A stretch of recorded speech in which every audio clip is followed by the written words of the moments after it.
Assalamualaikum. Waalaikumsalam. Baik ya. Azim salam. Assalamualaikum warahmatullahi wabarakatuh. Baiklah kawan-kawan, sebelum mengawali pelajaran hari ini berdoa mulai.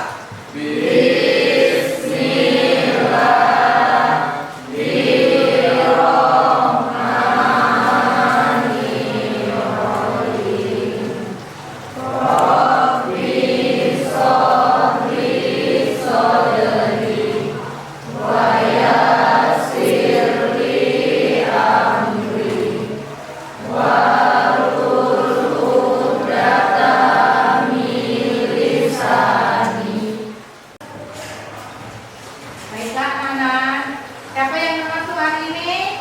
Hadir semua. Baiklah, ibu absen dulu ya. Adela, hadir. Adita, hadir. Arfiman, Hadir. Alia, Ahmud, hadir. Adita. Baiklah, kita sebelum memulai pelajaran kita menyanyikan lagu Indonesia Raya.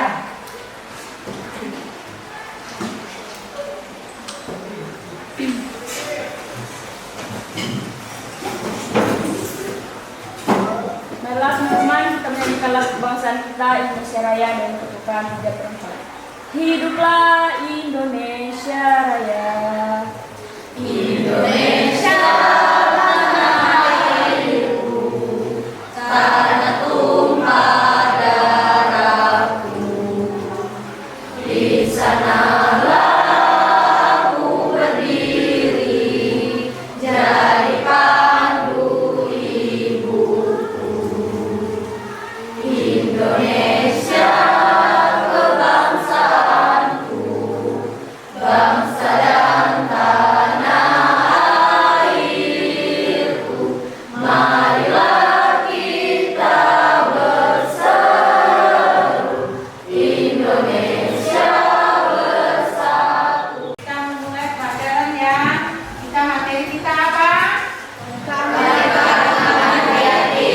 Apa keanekaragaman hayati? Siapa yang bisa? Ya. Keanekaragaman hayati adalah keseluruhan variasi pada makhluk hidup yang terjadi karena adanya perbedaan warna, ukuran, bentuk, jumlah, tekstur, penampilan, dan sifat habitat dan lainnya. Nah, berarti itulah kita belajar untuk hari ini. Materi kita masalah tentang keanekaragaman hayati.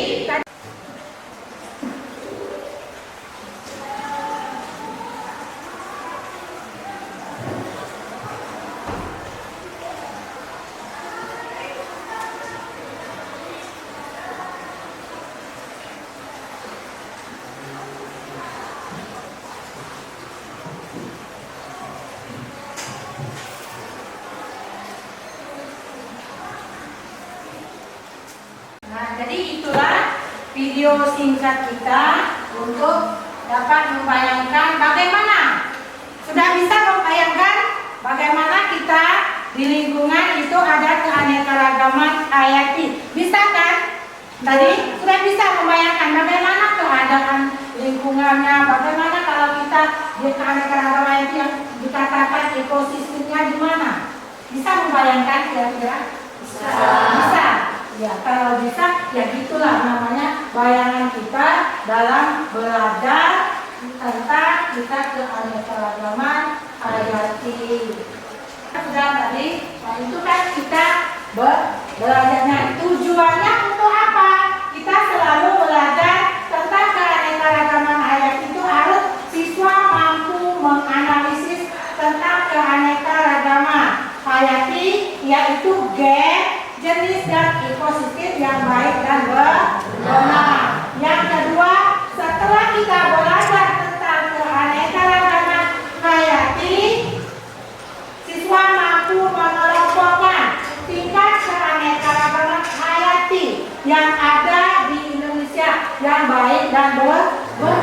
Itu kita tujuannya. Jadi setelah kita belajar tentang keanekaragaman, berarti kamu harus bisa mampu bagaimana tingkatannya, sudah itu bagaimana keanekaragamannya. Jadi di situ kita bisa mampunya itu bisa memahami. Jadi jangan nanti setelah ini saya nggak bisa Bu. Padahal kita sudah, itu kan harus mampu. Kan materinya sudah Ibu kasihkan, sudah buku kita sudah ada. Sudah dipelajari di rumah? Sudah. Bagaimana kalau menganalisis? Kita menganalisis tingkatnya. Kita di dalam pembelajaran keanekaragaman ini ada 3 tingkat. Yang pertama apa? Gen, 2 jenis, yang ketiga ekosistem. Itulah kita bisa ya. Selanjutnya kita Ibu bagikan tugasnya untuk berkelompok. Ya, bagikan kelompoknya. Biar Ibu bagikan tugasnya. Ya, bagikan tugasnya kelompoknya langsung. Bawa kursinya sini.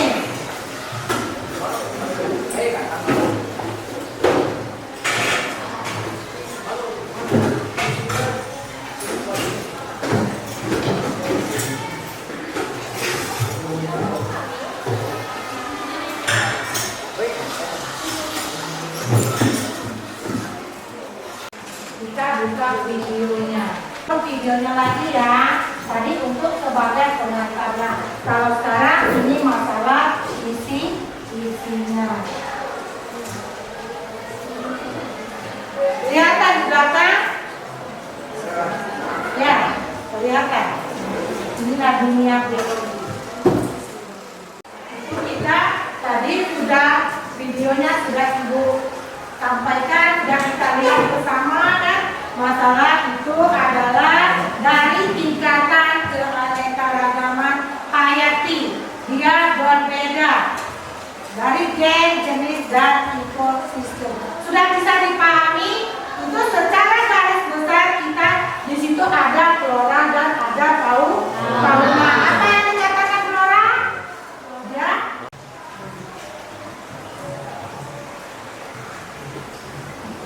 Dibuat. Bisa kan? Dilihat? Bisa. Materinya kan ada, dilihat di kita nanti kita diskusikan.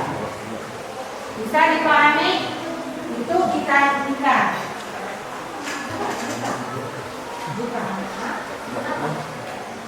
Ya nanti pas kita diskusikan, nanti kita pahami dulu. Kalau sudah, kan sudah Ibu.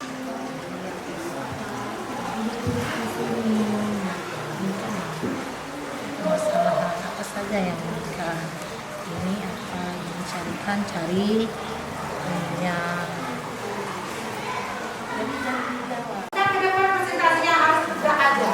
Berdiri aja di situ, presentasikan. Nanti kelompok yang lain memberi tanggapan. Bagaimana? Ya, langsung bisa. Ya, yang lain.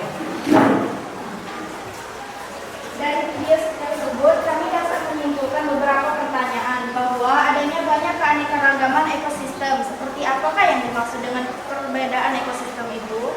Perbedaan ekosistem merujuk pada beragamnya ekosistem yang ada di planet ini, dari hutan hujan tropis hingga padang rumput dan terumbu karang. Lebih singkatnya, ekosistem itu adalah tempat tinggal bagi hewan-hewan atau kehidupan-kehidupan yang ada di bumi ini.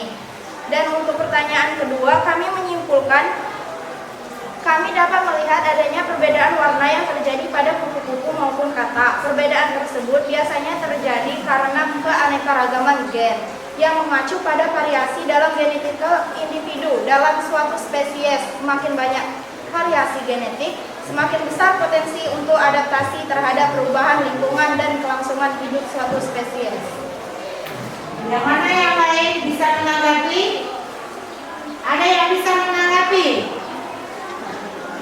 Bapak yang lain?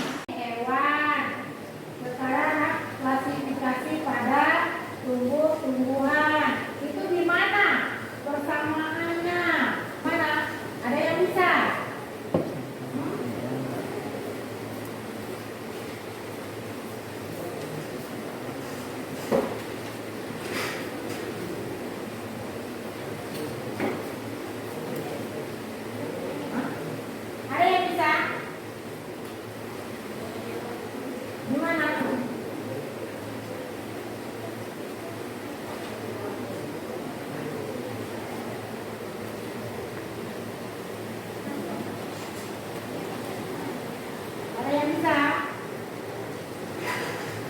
Tadi kan sudah kamu sebutkan satu persatu.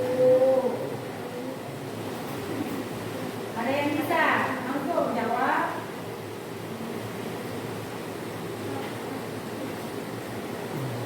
Ayo.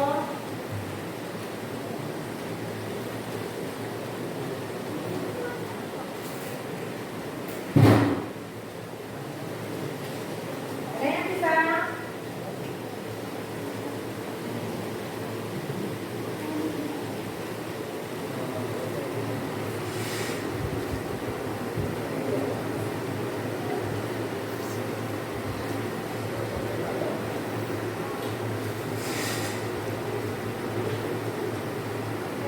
Ya, maju. Klasifikasi pada hewan dan tumbuhan. Pada sistem alami, klasifikasi tumbuhan biasanya didasarkan pada morfologi dari alat perkembangbiakannya, yaitu bunga, termasuk biji, morfologi akar, batang, dan daun. Sedangkan pada hewan, biasanya diklasifikasikan berdasarkan jumlah sel, keberadaan tulang punggung, saluran pencernaan, sistem rangka, dan lain-lain. Yaitu perbedaannya ya antara klasifikasi hewan dan tumbuhan. Kalau tumbuhan dia mempunyai akar, buah, batang, dan daun. Kalau hewan dia mempunyai apa? Bisa diulang tadi? Kalau hewan mempunyai apa?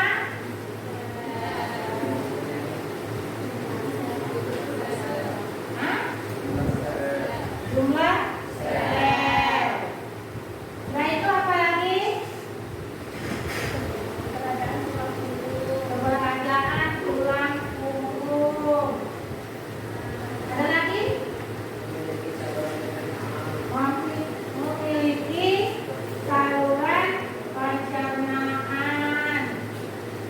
Itu kalau pada klasifikasi pada hewan. Sudah paham? Nah, tidak ada lagi yang ditanyakan? Tidak ada lagi? Sudah paham semua materi kita hari ini? Yakin? Kalau masih ada yang ditanyakan, yang masih menjawab ya silakan tanyakan lagi.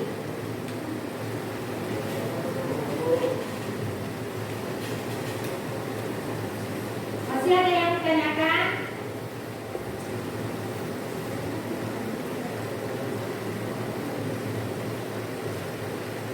Masih ada yang ingin ditanyakan?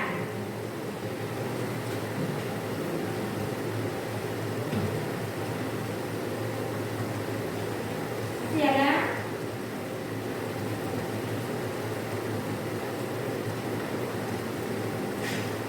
Masih ada yang lain? Masih ada yang ditanyakan? Ya. Apa saja contoh-contoh hewan pijat? Ya. Bisa siapa yang bisa jawab? Apa saja contoh hewan pijat? Siapa yang bisa jawab? Ayo. Ya. Contoh hewan pijat: ikan hiu, ikan pari, ikan tuna.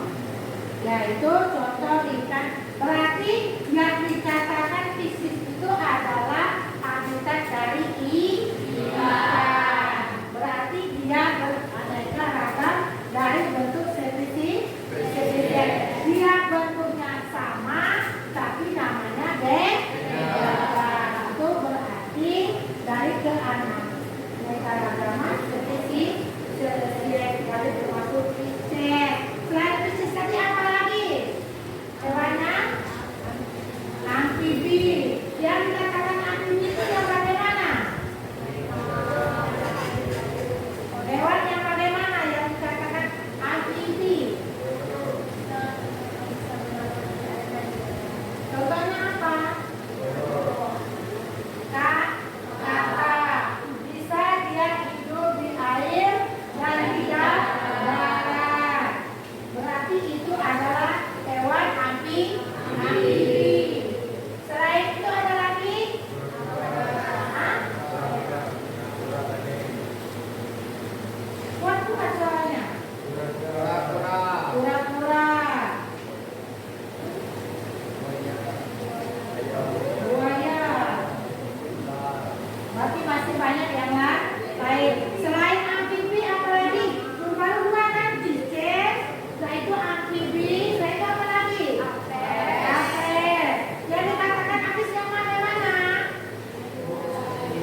dari berbagai macam. Selain apes ada lagi mamalia. Yang bagaimana dikatakan mamalia? Hewan yang menyusui. Seperti apa?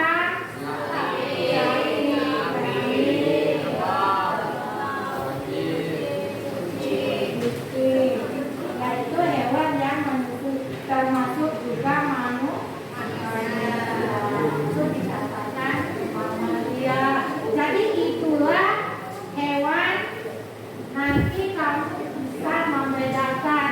Nanti pas ketemu di lingkungan, oh ini termasuk hewan amfibi. Contohnya ini, oh ini termasuk di dalam Pisces. Oh ini termasuk di dalam mamalia. Masih ada yang lain? Apa? Reptil. Apa yang dikatakan reptil? Hewan yang apa?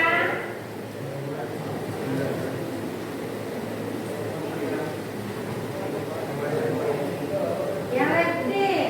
Apa yang reptil?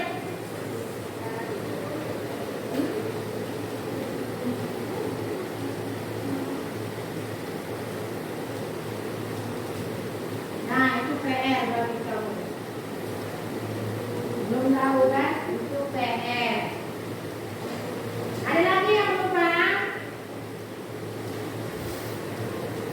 Kalau tidak, siapa yang bisa menyimpulkan materi kita pada hari ini? Siapa yang bisa menyimpulkan? Ya.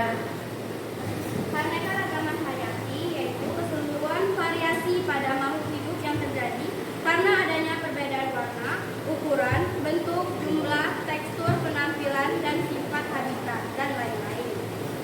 Penyebaran di Indonesia di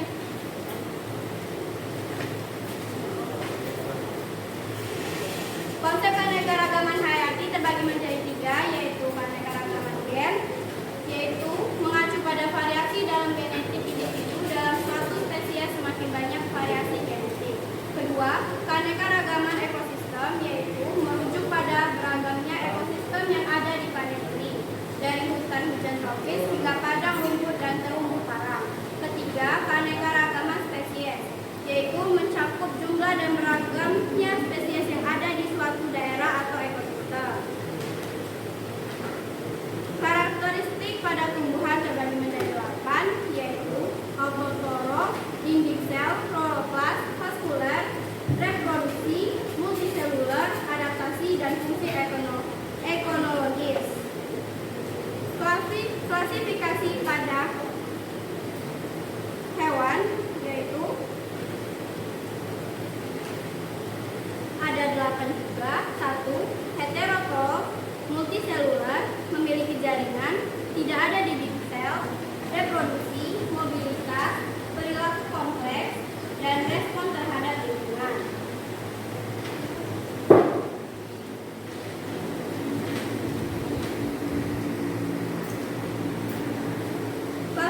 Klasifikasi pada hewan ada Platyhelminthes, yaitu dengan ucapan fiktif. Kedua, moluska, termasuk moluskus seperti kerang, siput, dan gurita. Ketiga,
Indonesia banyak di Asia dan Australia itu beraneka ragam macam hewan yang bisa kita temukan.